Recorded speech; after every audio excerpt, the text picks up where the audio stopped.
There are three gifts God has given Christians to help with marriage restoration, taking them from marriage separation to marriage restoration or reconciliation. Now, the first two are pretty well known, but a lot of Christians fail to appropriate these gifts and use them to the full benefit.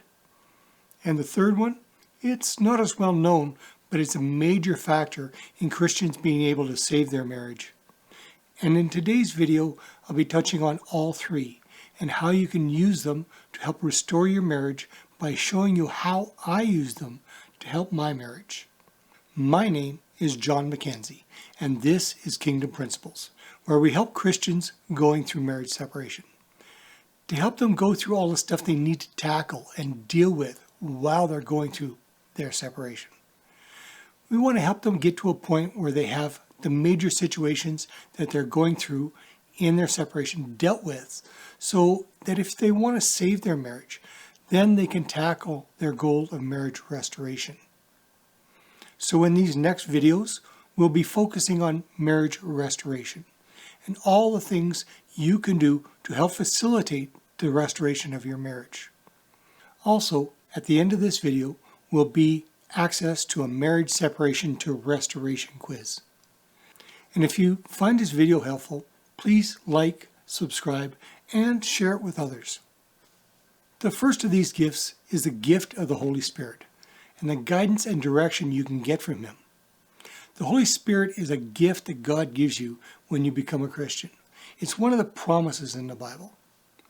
Where the first infilling of the Holy Spirit happened was in the upper room, where the disciples were filled with the Holy Spirit. The Holy Spirit, who is also called the Helper in John 14:26. But the Helper, the Holy Spirit, whom the Father will send in my name, He will teach you all things. God also sent the Holy Spirit as a counselor, because God wants you to come to Him first for counsel and direction. God sent the Holy Spirit, the counselor, John 16:7, to teach you all things. The Holy Spirit is the Spirit of truth, and He will guide you into all truth. John 16:13. I myself have found the Holy Spirit will give you prompting, as well as peace and encouragement in what direction He would like you to go. Now, I'd like to encourage you that if you are a Christian and haven't asked God for a full impartation and activation of the Holy Spirit, that you would do it, and then expect great and wonderful things to start happening when you listen. For me, He's been a major source of strength and comfort to me while I was going through my separation. And with His leading and prompting, I've seen things happen in my relationship that would have not happened had I not listened. Remember, the Holy Spirit is a gentleman. He won't force you to do anything. You have to ask Him to lead you and be willing to follow, even if it sometimes feels strange. And if you do follow, you'll find peace in the midst of the things He wants you to do. Now, the second gift is the gift of tongues. 1 Corinthians 12:4-12. And I'd also encourage you to read this for yourself as well. There are different types of gifts, but the same Spirit distributes them. There are different kinds of service, but the same Lord. There are different kinds of working, but in all of them and in everyone, it's the same God at work. Now, to each one, the manifestation of the Spirit is given for the common good. To one, there is given through the Spirit a message of wisdom. To another, a message of knowledge, by means of the same Spirit.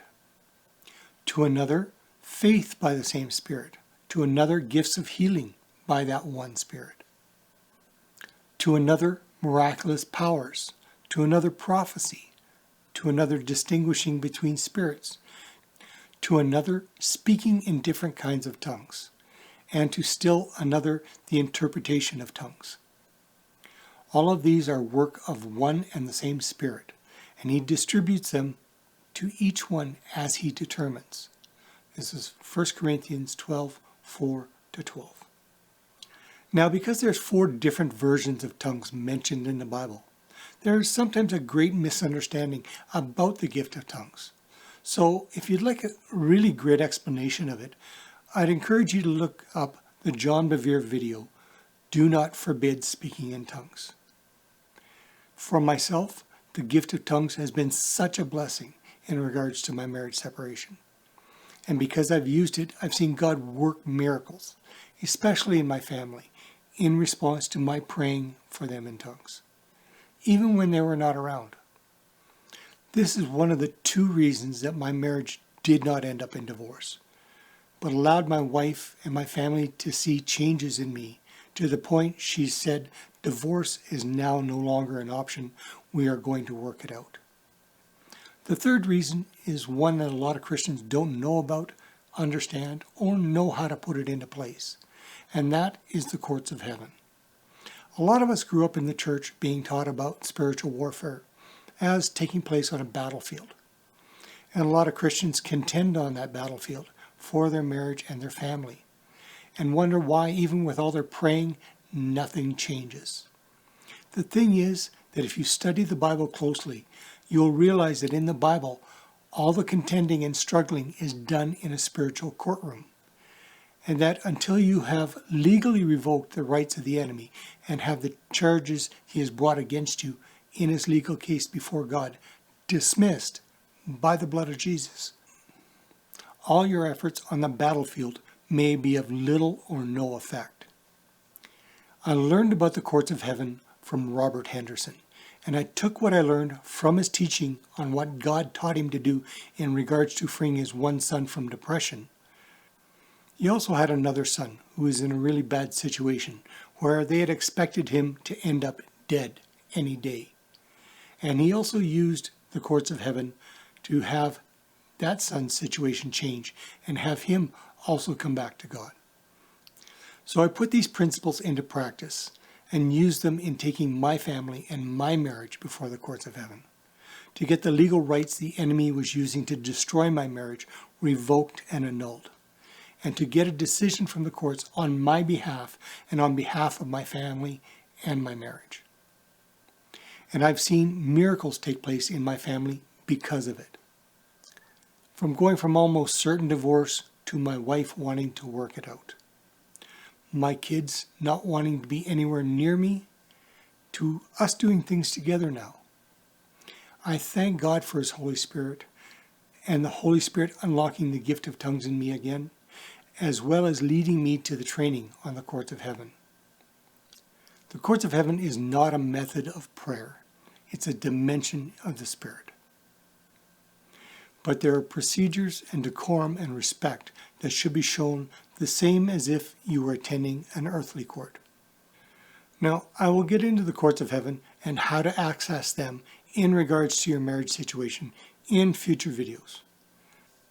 Because of all I've learned and implemented in regards to the courts of heaven, my relationship with my wife and kids is better than it's been in years.